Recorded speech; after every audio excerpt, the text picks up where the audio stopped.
you can be surrounded by people and still feel lonely. And that's so sad. And when you curate a community that really is supportive, really wants to see you shine, we're all about improving ourselves through sharing, being vulnerable with each other. That is really impactful.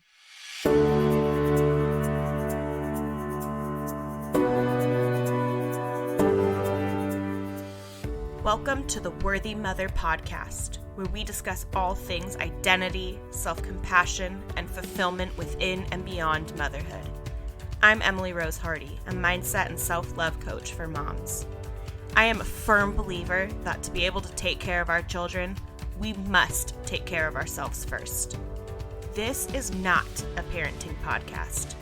No, this is a podcast where we will challenge the societal expectations of what it means to be a mom, demystify the perfect mom myth, and learn to love ourselves. You are worthy, mama. Let's do this. Hello. Welcome to the Worthy Mother podcast. We're going to get right into things today. Joining us for a powerful conversation on mental health and motherhood is Meloney Hendricks, a mental health advocate from the Caribbean who has created a platform of community and honest conversations around navigating mental health. And I am so looking forward to this conversation. I think we're going to just really be diving in, and there's going to be a lot that we each can kind of take from this. Regardless of whether you do deal with mental health yourself, there's, motherhood is a lot, and there's a lot that we all are navigating as we are raising children. And so really looking forward to this conversation. Meloney, welcome to the podcast. Thank you, Emily. I'm so excited to be here.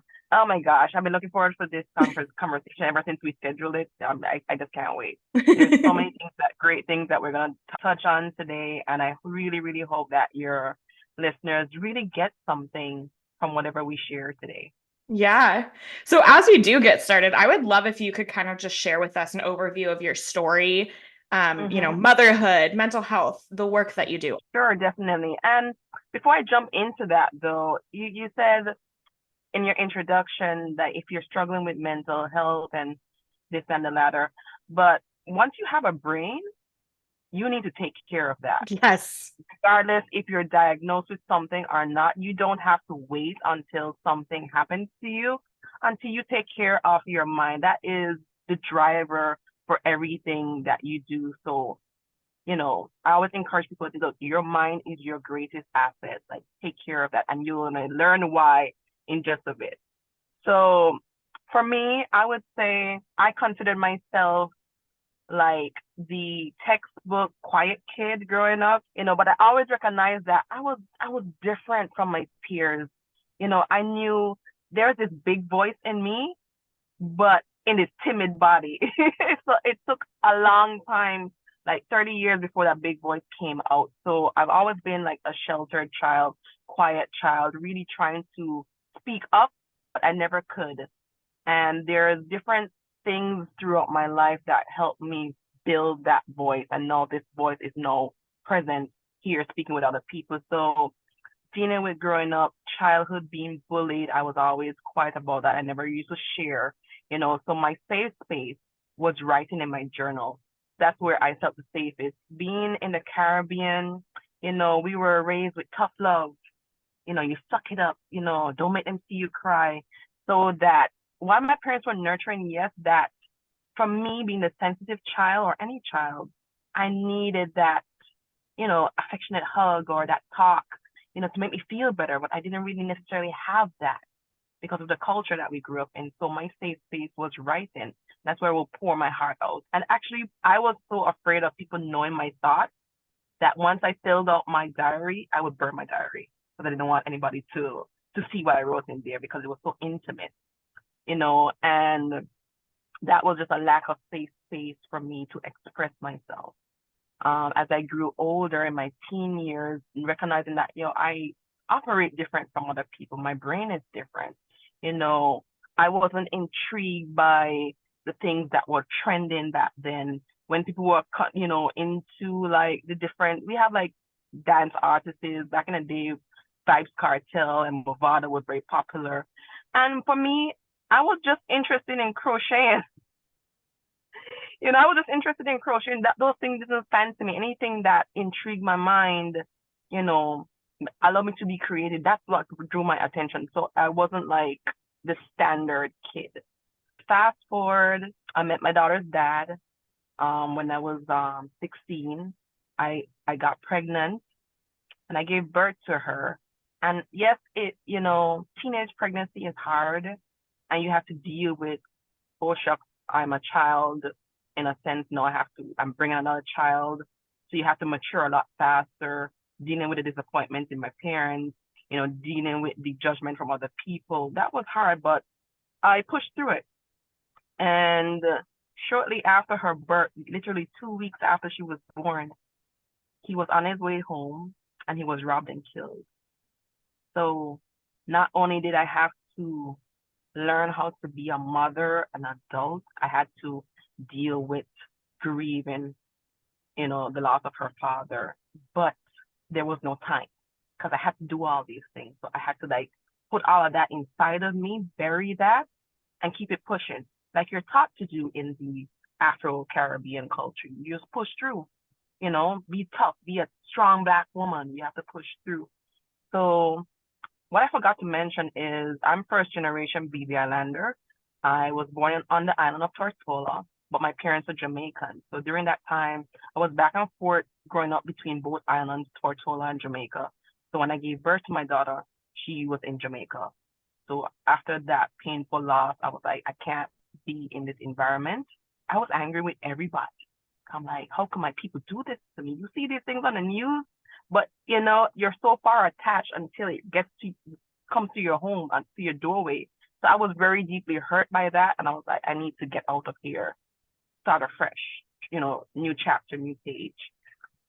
And that's like the typical Caribbean story. You move somewhere, you think that your family is going to support you. They support you for the first few months. And then after a while, it's like, yeah, you got to take care of yourself. Yes, my sister was there and she helped me a lot. I'm grateful. But there are people who I expected to love and care for me and give me the support I needed that took advantage of me. And that was very painful. It's one thing when strangers do it, but when it's people that you know and trust and are even share blood with, hurt you, that leaves a different kind of wound that slow healing. But I pushed through it. I climbed the corporate ladder. I started with the bureau credentials and I worked my way up. And I started to climb the accounting ladder, but there was something missing. The creative in me needed more. She needed the outlet. So I started my little side projects. I would create like resin dominoes. I would make something, anything that I could do that sparked my interest, I would do it. And I was like, let me sell it. So that gave me confidence in, oh, people actually like what I create. Let me do more. But I recognize that I would lose interest in these projects really quickly. And I'm like, what is that? Like, I'll start something and then it's like I go in full blaze. I would hyper fixate on it. Like, trust me, I have so much, I would call it useless information in my brain. It's unbelievable. Like, test me on a topic, I could tell you something about it. Like, and if I find something that I'm interested, I will go that deep into it, like research down the rabbit hole. I want to be consumed in all of it. So, but then that would run out. And I always thought that, man, I'll never be successful if I keep doing this, because you keep hearing that you need to be consistent and you need to niche down and you need to stick to this one thing and perfect this one thing. And my brain just wouldn't allow me to. I want to do all the things all the time at the same time. Right. So I'm here trying to juggle. Okay, why can't I fit into the regular narrative where you work this 9 to 5 and you get your home and this? Why is it entrepreneurship and creativity drawing me here where it's not as stable? It's a hard start. Why am I going there? Why can't I stick to the normal path? So I always found that internal battle. And I knew that for me, entrepreneurship and business was destined for me. My creativity was screaming on the inside. Fast forward, I gave birth to my son. He's my, what do you call him? My rainbow baby. Yeah, I had two miscarriages before I had him. That was very traumatic. And I know that a lot of mothers could really resonate with this when how can you love someone so much that you never met? And that's like a different kind of pain when you see this little thing, and even though it's like a big as your thumb, and the amount of love that pours out of you for that little blob on the screen, and you grow to love the sound of the heartbeat every time you go to the doctor's appointment until one day you go there and it's complete silence. And if you haven't lost a child, people will never understand. Literally like the day after I was discharged from the hospital, a family member told me, just get over it. He was a guy, he never carried life. He doesn't know what that feels like. But that's something that you don't get over at all. So when my son came along, that was the fact that I was like, oh my God, he's here. Like, thank you, God, so much, my baby. Shortly after I had my son, like literally that year, we suffered like two devastating hurricanes here in the Virgin Islands, Hurricane Irma and Hurricane Maria. And if you look back at photos, you could see the devastation of the island. It was really terrible. Like when we looked outside, we were like, holy crap, where do we go from here? Thank God I had a job that allowed me to work remotely, but other people weren't as fortunate. There are still people that I know that are still trying to recover. Mm-hmm. Fast forward a few years, and he had COVID. That too, no one expected that. Like, where did that come from? And it's like one thing after the next, after the next, after the next. I'm like, that has a lot of impact on your mind. I don't think we understand how stressful that is. People losing jobs, people trying to cope. They're inside all this time. There's no security in the future whatsoever. That really stresses you. And for me, like I said again, the Caribbean culture, you push through, you push through, you push through, you push through, you push through. Our ancestors been through worse. You could deal with this. This is nothing. Look at what our ancestors had to deal with. So you push through, you pick up the pieces. But what happened there, we didn't allow ourselves, and I could just speak for me, I didn't even allow myself to process all of these different traumas happening in my life. Like I was just going, going, going. I had my third child, Chloe. I wasn't expecting her at all. When I saw the lockdown, I was one of the persons that, yeah, a lot of people are going to get pregnant. I was like, oh, that's not going to be me. And turns out I was one of those. I was like, when my friends found out, they were laughing. They were like cracking up. It's like, I thought you said you weren't going to be one of them. I was like, yeah. and for her, the labor, we had an emergency C-section. She got stuck. The pain was freaking terrible. And I begged my doctors, like, can you please, like, get her out? Help me get her out. Let's pause right here. Like, the things that women go through to bring a child into this world, men, you guys will never understand. You gotta understand, your body holds trauma. Yeah. It holds it, and it's our responsibility to release it. So though I may not have felt the pain of being cut, my body felt that trauma same, even though my brain couldn't register that. Pregnancy, there's research that shows that when a woman is pregnant, when she goes to labor, it changes her chemical makeup in her brain. If you look at a woman's brain before and after, it changes. Sometimes for the good, but sometimes for the bad. It literally changes your brain. That's why we have all these women that suffer from postpartum depression. And I too think that I suffered a little bit of that, which led to my manic episode, which I'm going to get into. So I am a new mom. I was like, you know what? Hey, when is the best time to take a chance on yourself in this world where you don't know what's going to happen? Let me take a chance on myself. Let me take a chance on my dream and be a full-time entrepreneur. So I quit my job without telling anybody. I had some money saved, and I was like, yes, I'm going to use money to live on. I have a plan. I have a clear goal of where I'm going to go. I am going to, go all in. And the pressure of providing for my family, yes, I had my partner back then, dealing with all these unresolved traumas, being a new mom, running a business, there is just one of these moments where the straw broke the camel's back. And I don't know what it was, but I found myself in a full blown manic episode 2 years ago. And I would be lying if I said that it was the worst thing ever. Yes, it was. But in that moment, being manic felt awesome. Those people with bipolar disorder will really understand what I mean. You feel limitless.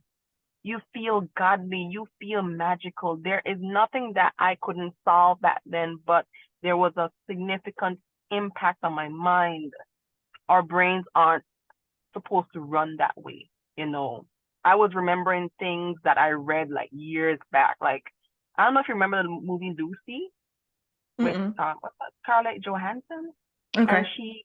she was like unlocking different levels of her brain until she basically became like this unlimited force, like on being able to unlock certain levels. I don't think we really understand the power of our minds. It's really intoxicating. You know, I'm not gonna lie, there are times when I miss it because you feel like your best. Think of your best self times 10,000. That's what it feels like. I don't know if you could even imagine what that feels like, but it's like your perfect self. No fear, no doubt, no nothing. You're just doing.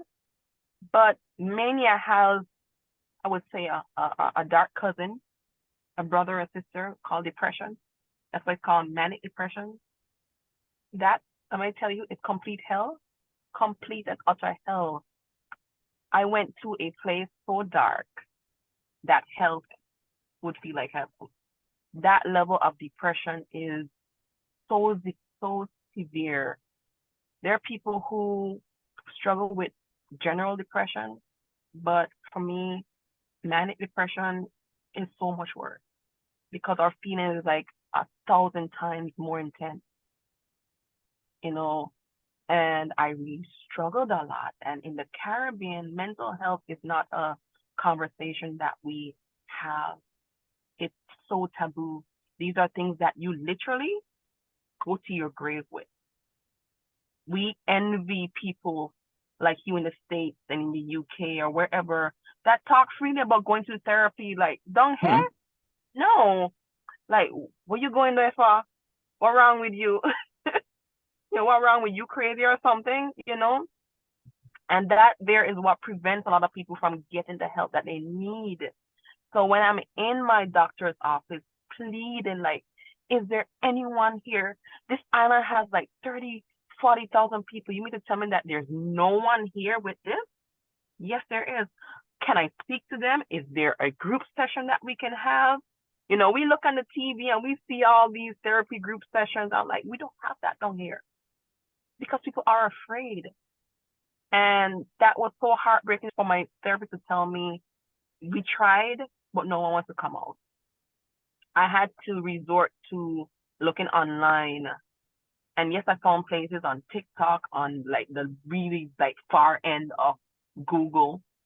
But still, yes, it helped, but there's a difference with people who are within your culture, Yeah. truly understand what it feels like to be a Black woman, to be in the Caribbean, you know, to know certain things intimately about our culture, to really understand the pressures that we go through. It's the same, but it's different, you know? Yeah, It's absolutely. different. And I needed that, and I did not have that. And if it wasn't for a few great friends of mine, I don't know how I would survive. I have a little desk at my home office by the window, and I never forgot this day. My kid's dad, he took them to school, and when I got finished, got the kids ready for school, and they were off on their way, I sat there, and I didn't realize how long I was sitting at that window until he came back that afternoon. And he said, "You've been there all day?" And I recognized that I've been sitting there since 8 a.m. in the morning till minutes before in the afternoon. What was I doing? I was contemplating how am I going to leave this earth? thinking about what's the best way for me to go that bad. And if it wasn't for my kids, I would have, because I didn't have the strength to fight for myself. I had to fight for my kids, especially my oldest daughter, because she already lost one parent and I couldn't put her through that hurt again, because I wouldn't know for sure if she would be protected, and I didn't want to put her through that pain. Something that she said to me recently, mommy, is, yes, I miss my dad, but how can you truly miss someone you never met? Mm-hmm. So imagine me leaving her, how painful that is. So that's where I had to dust myself off, muster whatever courage I had in me to push through until, the light started to return. And I said, you know what? There are other people here going through this. If no one else will speak up, let me be that voice. And I decided I'm writing my blog. And even though I decided to do this courageous thing for my community, my family told me not to. Don't. That's too intimate of information to share with anyone. What would people say? What would they think? It will affect your career because, again, we live on a small island. Everybody knows everybody. How can you share something so intimate about yourself with people? They're going to judge you. They're going to crucify you for it. Don't. But me being a rebel that I am, I was like, you know what? I'm going to do it because there's somebody else going through what I'm going through now that needs to hear this, that there is the other side. And that's where the birds of dopamine on the rocks. And that is my that's not my fort, baby. Yeah. That is my passion project. I didn't know that just simply sharing my story would have such an impact on people. There are times when I'm in the supermarket, people stop me and say thank you. And I'll be in the middle of the supermarket like bawling, like tears, crying, because I didn't expect one small act of kindness to have such great impact on someone else, making them feel less alone. By me just being me gives them the courage, okay, if she's doing it, I could do it too. And that is really humbling. Yeah. Because I think, my God, what if I decided to take my life? Who else would have followed if I didn't? So I didn't mean to cry. I spent so much time on my makeup for you, Millie. And now I'm gonna ruin it. Well, your story it shows a lot about just the ways that as humans, and obviously in different cultures and different places and different subcultures, there's different ways that we handle things and talk about things. And I think the world in general is changing with these conversations about mental health, but obviously it's going to change at different rates in different communities. And just when you're speaking about the traumas that you've gone through as an individual, but how that has also, coincided with these global traumas or like the storms that wreaked havoc on your home and these things, like it's the micro problems, but also the things that are impacting everybody. And we don't necessarily stop to think about how all of that kind of comes together and has such a deep impact on our lives as individuals and such a deep impact on our mental health. Again, like you said, we all have mental health. We all have brains, and whether things are going good or you're coping with things in a healthy way and you have those tools and you have the avenues to speak about things, or maybe not, right? Maybe there's a lot going on and it breaks you in a sense. Having spaces for conversation and having spaces to connect, you never know who is going to be touched by your story. And it can be in a really huge way. I mean, that's with this podcast, just having the conversations and knowing we're not alone in our experiences. Even if your experience is unique to you, we all are going through life and navigating like what that means. And, here we're mothers and we are figuring out how to care for ourselves and the things that we need while also raising children. And that's challenging. And it's also something that we can come together and like share those experiences. So really just powerful story. And I'm so grateful that you are such a Thank you. force for the world, but for your community. Like, I can only imagine how impactful that is for somebody who may be struggling and feeling like they don't have Mhm. anyone to reach out to, or they don't have the ability to share, to come across your story and know that like they are not alone. Thank you. I appreciate that. I'm wondering if you can speak to just in your experience how your mental health, navigating bipolar disorder and just neurodivergence in general has impacted how you parent, how you're able to show up for your kids. Recognizing that how my emotions were all over the place. Yeah. I am on mood stabilizers, but now I recognize through conversation with my kids that hey, my I was easily to anger. If Hmm. the house was in a certain way, we're very strict in the Caribbean of how your house is supposed to look. If your house is not in order, you are unfit wife and mother. So there's very clear rules growing up about what your home is supposed to be like. And when things weren't looking a certain way, I would get angry really fast. And I had to pause and look at the way I was parenting. And even to having space for my child to share openly about how I am as a parent really impacted the way I parented her. And I recognized that how I was raised necessarily was not the best way, Hmm. you know? And I'm very intentional of not traumatizing my own children because how our childhood shapes our adulthood and we don't realize how much it does.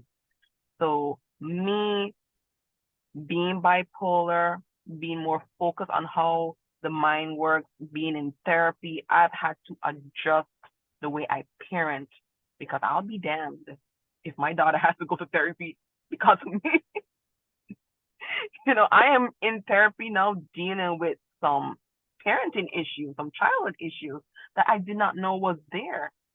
So I'm very intentional with the way I parent because I Yeah. know the lasting effect that it has on my child. So I would say that's how it impacts the way I parent and motherhood for me. It's interesting to think about how when you're, dealing with something that you have to deal with, right? Like you can't just Mm-hmm. ignore bipolar disorder and you have to be seeking the help. And so you are in therapy and how it almost opens a window to being able to be more intentional. Because if you're just kind of going through life and not actually examining those things, and I think that is an interesting conversation, just how we can kind of do the things that our parents did and pass on traumas Yeah. to our kids. But when you are forced to Mm-hmm. kind of look at your life and how you are processing things and how your childhood impacted you, it does allow you to then approach motherhood and Things are parenting right. with a little bit more like awareness. I mean, a lot more awareness, I would say. Yeah. I didn't know. Just talking about the way how we kept our homes, how we clean and Hmm. everything, that created a perfectionist in me Yeah. that I didn't know that was there because my mom was really gung ho on having the home a certain way. And if it wasn't done a certain way, I'd have to do it over again and Hmm. again and again until it was to her liking. And that created a perfectionist in me that served me to an extent when it comes to like finance, right? When you're dealing with numbers and figures and so forth. Yeah, it served me and it helped me in a way, but I'm not recognizing that coping strategies that I developed throughout childhood and adulthood, to get me to a certain point no longer serves me. So what I'm working on now is undoing that and finding healthy strategies to get me to a healthier lifestyle. Yeah. Yeah. So, Like mhm, kind of the unlearning of the patterns that just felt normal. Like it just feels right. like this is the expectation because this is the way it should be. When it's like, well, actually, let's look at that and see, does the house have to look a certain way, or was that just an expectation put on you and the Mhm. impact of that? Right, right. It's definitely created a lot of conversations with my family, with my kids, even with myself. Sometimes you have to have a conversation with yourself. Is it Yeah. me? So what if my friend comes over and the house is not tidy? Miss, this my house. You could be.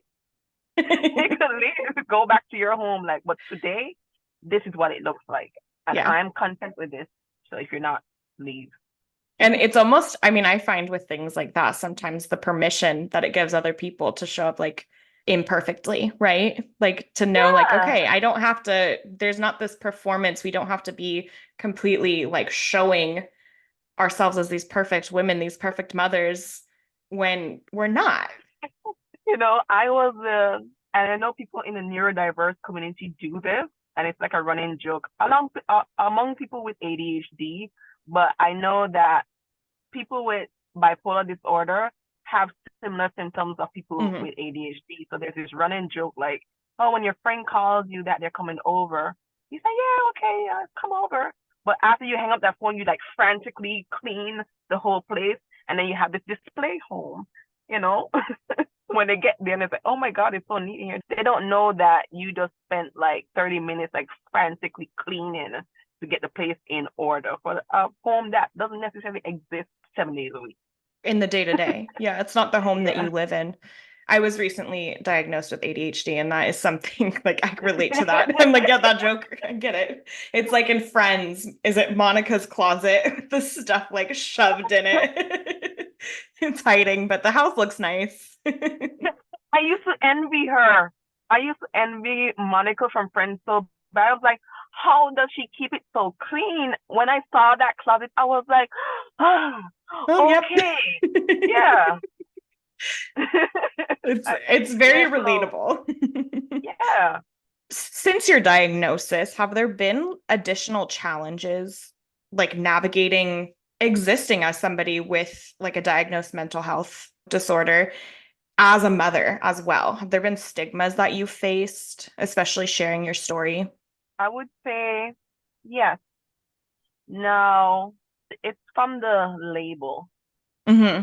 Unfortunately, no matter how much you try to educate, Yeah. how much you share about it, there are people who are just still going to be ignorant to it, and they're just fixed in their own thoughts, and that's how they believe about it. So I had to grow accustomed to, okay, whatever they think about me is what they think, and that doesn't impact me or my self-worth. But that label, that demeaning label that they place on you, like you're no longer good to society, that's hard to deal with Hmm. sometimes. This actually impacted my relationship with my kid's dad severely. Okay. As a result, like we were supposed to get married in August and we broke up because he kept viewing me as my disorder. Hmm. And I'm more than that. It's just a part of me. It doesn't define me. It's a part of me. And I'm growing to love this part of me. And yes, you want the people around you to love that part of you too. But I learned this very powerful statement that it doesn't make sense you drag people up a hill that they don't want to climb. And that statement is so simple, but it's so powerful and it's so freeing. I stopped trying to explain to people. I just show up as me. Hmm. However you want to receive me, that's it.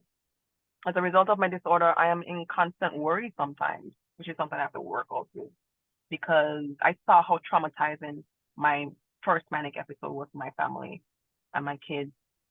My youngest they're too young to understand. They just thought they were gonna sleep over by their auntie for a couple of days. But my oldest, who's 13, she saw, my manic state. She was confused, and I don't want to put her through that again. So I think I also hypermanaged myself, doing all the things, trying to get it perfect so I don't end up back there. But there is that lingering fear. What if Yeah. it happens again? You know, how would I manage? What would this do to my child? Is my first manic episode gonna screw up my kids? You know, is that gonna be like a haunting memory in my kid's brain? So that there is that constant worry that I have to kind of soothe myself and Yeah. say, hey, look, you're doing everything that you need to do to take care of yourself. Relax, and if you have a support system around you that's gonna help you through it. Yeah. Well, and it's like that support system is so huge because like if you know you have people that can support you and your family Right. through that, Mm-hmm. like that's a huge difference. That's a huge difference. I was very hyper independent. if someone didn't help me with something, I would do it myself. So I did it all by myself until it broke me, and I'm recognizing how important community is. You know, even if it's a day to drop them off by my sister and say, hey, I need a mental health day. I just need a day without the kids and the noise, just for my own sanity. Even Monday I took a day off. I used to be that employee that would work through holidays and work through sick days, come to work when I'm sick. Me, I don't do that. I don't do that anymore because I saw the impact that living like that did to myself and my family. And my kids deserve their mom in their life. Yeah.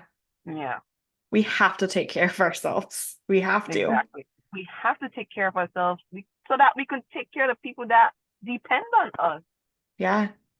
So this whole I hate this phrase, super mom. I Same. have stopped being super. Hmm. I don't want to be We're super. human. Yeah, We are human and we can do a lot, but if you push, push, push, push, push, I mean, we're not meant to do that. right. We're not superheroes. We're not superhuman. Is there anything outside of community that you have found has helped you in your journey, like coping with all of it? I am going to sing the songs of praises of therapy until Yeah. the end of time. Therapy is so important, so important. And I had an amazing session with my therapist last week, and I told her, yo, like, I love you. Like, I love you. I know this is not professional, but I told her after our session, so technically it's not within, and we're not crossing any lines. But I told her, like, yo, I love you. I appreciate you because I know how meaningful this is for me. Yeah. Finding that right therapist, you have to date around. You have to find the one that works for you. Yeah, you might find someone after a couple months or immediately, you might find that, hey, this isn't really what works for me. But when you do, oh my God, you become a completely different person.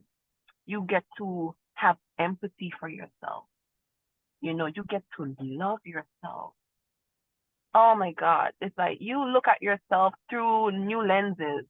It's like wearing a glasses for the first time. If you have like bad vision and you really put on those glasses and you look at that person in the mirror and you're like, wow, I love you. Why wasn't I loving you the way that you deserve?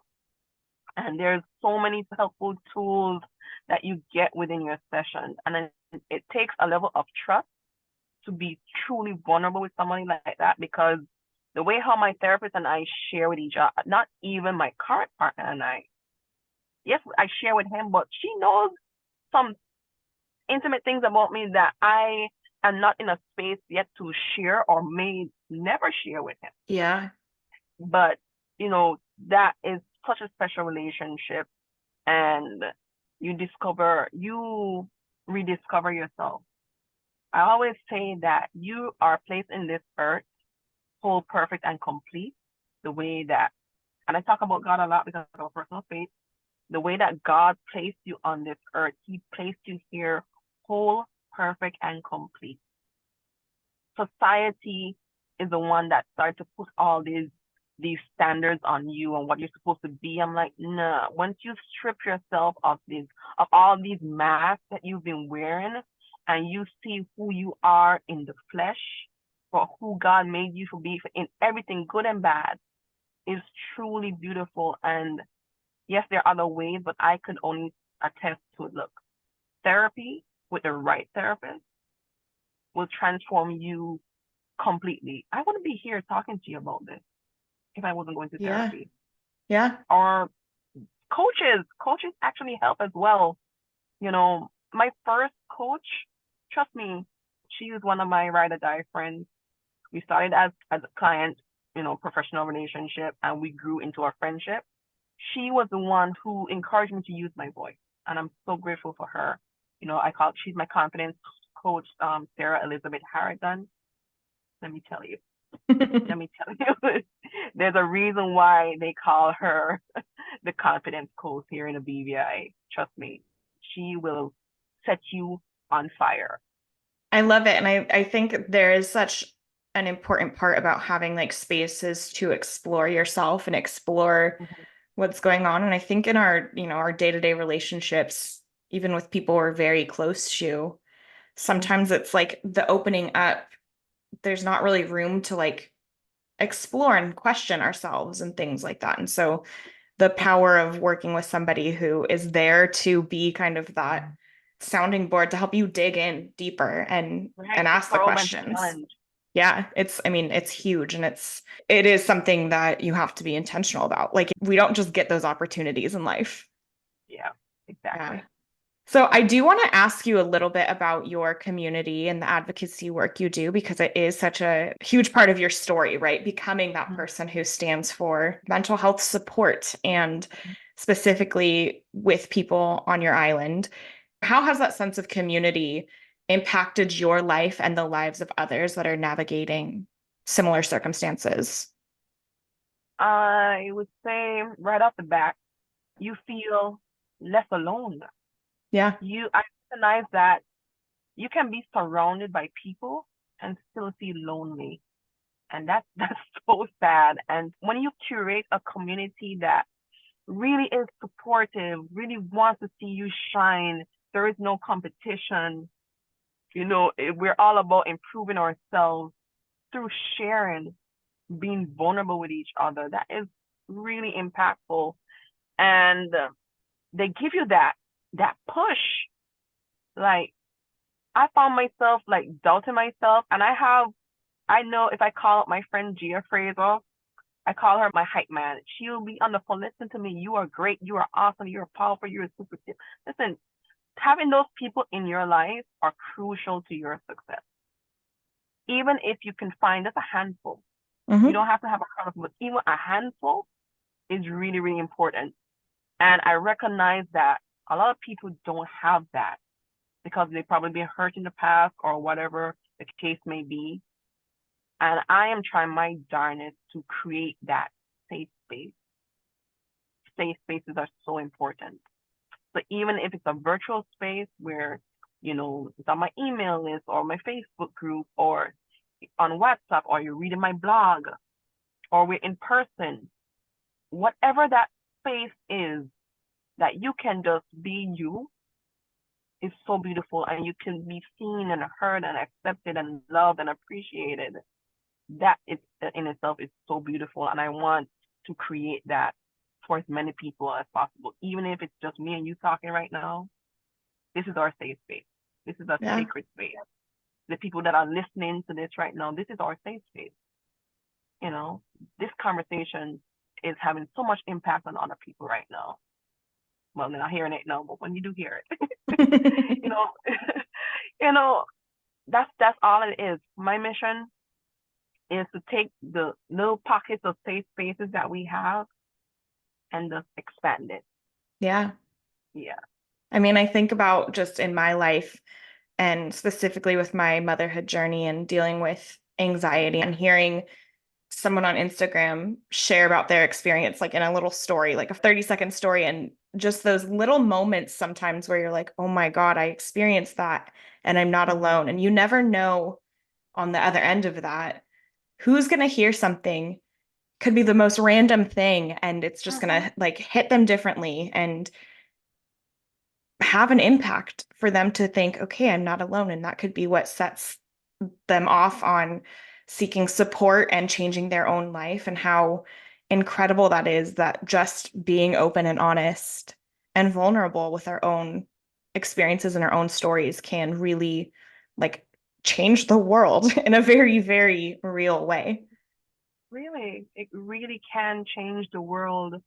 I was just listening to a book. God, I can't remember what it was, but it's by Dr. Trisha Bailey. Hmm. And I hear her talking about her aunt and her uncle and how they raised her. It's really a great, powerful story. Uh, it's such a thing that I can't remember the name of it right now, but Dr. Trisha Bailey, and the richest woman in Jamaica. And just the act of her aunt taking care of her had such a great impact on her. Something that her aunt probably just thought is like, this is normal. I'm Yeah. supposed to do. And it has, and look at her. She has amassed a net worth of 700 million. Yeah. She comes from dirt poor. The little act of kindness that her uncle gave her, you know, being that father figure for her when she didn't have a dad. That little act of kindness, created such an impact. You don't know how much you're going to change someone's life. And how much they're then going to go turn around and change other people's lives. Exactly. Exactly. And that really is the true power of safe space, of community, because it's ever given. Yeah. It just multiplies when you give, give, give. We're so accustomed to take and go and take what it belongs to you, but the little things that you give, it may seem little to you, but that's like giving somebody 100 pounds of gold when they really need that. And that there, you can't put a price on it.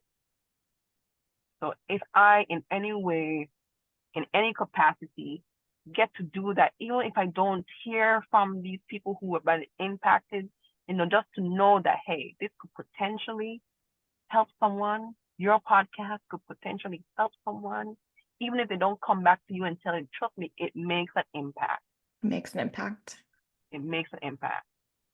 Oh, it's beautiful. And I love talking about it. It really is like the magic of being human and of connecting with others.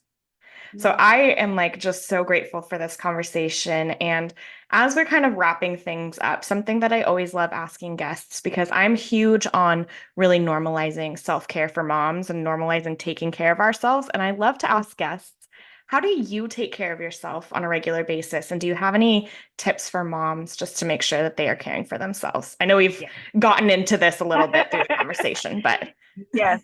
So after my diagnosis, I implemented one fixed self-care day. So my self-care day is my Saturdays, and that's my day to do whatever I freaking want. I don't cook, I don't clean. I create my whole day for myself. We spend so much time pouring into each other people as moms that we don't take the time to pour into ourselves, and we need that day to come back to homeostasis. Recenter ourselves so that when we go back to our babies and our partners, like we could give them that 200% that we normally do. But if you keep running on zero, look here, you don't have that 200 to give them. You don't even have the energy, the boost to do that. So I would say, if you can do one thing for yourself, have a self-care day. Put one day aside, even if it's like a couple hours a week.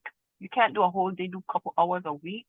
That's just for you. If you have to go to Pilates or yoga, whatever it is, that time for you to just be you, nothing else. You're not anybody's mom. You're not anybody's employer. You're not the boss. You're just you. You're just you, Emily. I'm talking to you. So I know. Take your self-care there, because it's so refreshing. Give your brain a break. Yeah. Get away from the family and the cleaning and the cooking and the this and that, because I can't relax at home. When I have my self-care, I don't stay home, because I'm hearing the kids cry and they're gonna come to me, and I might see that the laundry needs to be folded and this needs to be dusted. My brain can't. So I go out. I might do yoga. I might go dancing. I go to therapy. Therapy is on Saturdays, on my self-care days. It's a must. I go hang out with my friends. I go meet new people. I do nothing. Doing nothing too? Chef's kiss. Just do nothing. Be a slob on the beach or whatever. Do nothing. But have that day, that time to pour into you, so that when you come back, you could pour into others without care. Yeah, and there's so many pressures and responsibilities that we have. Some, I mean, as a mother, like we have the responsibilities for our children that are very real. But I think in life, there's a lot of responsibilities that are just kind of like forced upon us that aren't even really that important. And so I love that idea of like protecting time, whether it's a full day or whether it's a few hours, where you have protected time where you're not responsible for things. You can just exist without the constant pressures that I think we don't even realize sometimes, that those pressures are so constant because it's just the norm. And so being so intentional to like carve out the time and say, nope, this is not time for looking at the dishes that need to be done. This is not time for, you know, my partner has the kids, but I can hear him crying. And so I'm going to feel responsible even if I'm not going Yep. to act. It's like being intentional to step away fully from those responsibilities is huge. Mm-hmm. I couldn't say it any better. I love it. Meloney, this has been an incredible conversation. Can you let us know where listeners can find you? I know you have like a lot of great stuff out there. Of course. So the main place I would love your guests to go is to my website, to my blog, dopamineontherocks.com. That's where you get my heart. Yeah. And you get to not only read the articles that I put there, I like to use a little bit of dark humor. I think I'm funny. And other people think I'm funny. So I try to keep it entertaining and light. You know, yes, mental health can be it's a really serious topic, and you try to take some of the gloom and doom out of it by adding some entertainment in it. Yeah. So I do hope that your listeners would do log on, read a few articles, and let me know if you're entertained in the comments. Also, we just produced our first merch, which is our Flawed and Fabulous T-shirt. Oh, Yeah, I'm at work today, else I would have sported. I really, really love my Flawed and Fabulous T-shirt because it reminds us to be, no matter what it is, you can be flawed and fabulous. yeah. There is beauty in the perfectly imperfect version of you, and why not flaunt it? Let the world know. So, do support us by picking up a few of our t-shirts. You can find me at Meloney Hendricks on Facebook. I'm also on TikTok and Instagram at Dopamine on the Rock. So yeah, that's where you can find me for now. I don't know where else I'm gonna be. I'm But sure you'll just continue to spread blossom and my grow. wings. Yes. And we'll get all of that linked in the show notes so that it's super easy to find it all. But I love that. I love that flawed and fabulous because, I mean, none of us are perfect. So we might as well show up as our fabulous selves and Yes. celebrate that. Well, Meloney, thank you so much for being here. I'm just like overjoyed at this conversation and getting to have you here. So thank you so much. And thank you everybody for listening. I hope that this did like you feel a little less alone if that's something that are struggling with. We are in this together. We all have our unique challenges and our unique lives and the unique things we're dealing with, but we're not alone. We are all doing this. We're doing this thing called life. So thank you for tuning in. You are worthy, Mama.